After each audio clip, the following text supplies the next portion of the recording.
Wali Kota Makassar Muhammad Ramdan Pomanto menghadiri rapat koordinasi atau raker pemantapan pelaksanaan pemilihan kepala daerah atau Pilkada serentak tahun 2024 yang bertempat di ruang pola kantor Gubernur Sulawesi Selatan pada Kamis pagi.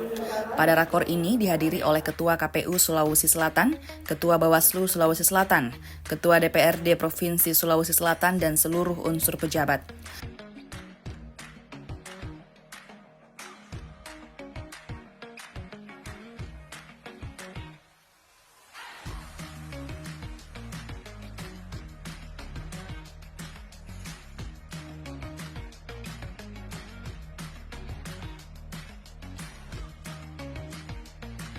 Bahtiar Baharudin sebagai PJ Gubernur sengaja mengundang seluruh pemangku kepentingan terkait untuk memastikan bahwa pemilu sudah selesai dan sekarang kita fokus di pemilihan kepala daerah. Sementara itu, Wali Kota Makassar Muhammad Ramdan Pomanto mengatakan harus ada kepastian hukum dan pemahaman yang sama dalam penerapan regulasi agar tidak menimbulkan perdebatan, khususnya terkait peraturan KPU dan peraturan Bawaslu dalam penyelenggaraan pilkada. Dan undangan yang sama berbahagia.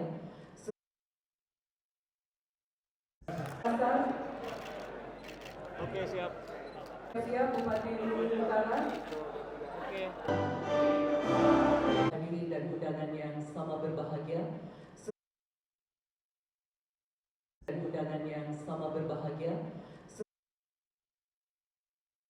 Setingkat maupun dia naik tingkat.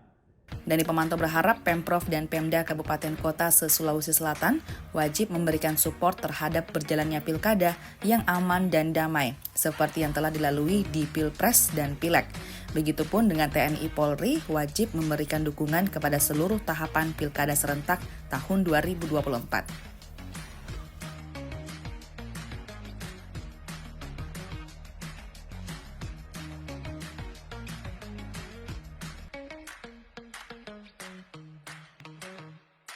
Setingkat maupun dia naik tingkat. Nah, seperti apa? Walaupun kita tahu dia kali menang, Pak. Nah, ini yang aneh. Ya. Paling buruk dalam pemilu. Jadi saya pernah dianulir juga. Jadi jadi kita mesti sabar beliau karena sekarang kita mesti bebas senang. Terima kasih. Wassalamualaikum warahmatullahi wabarakatuh.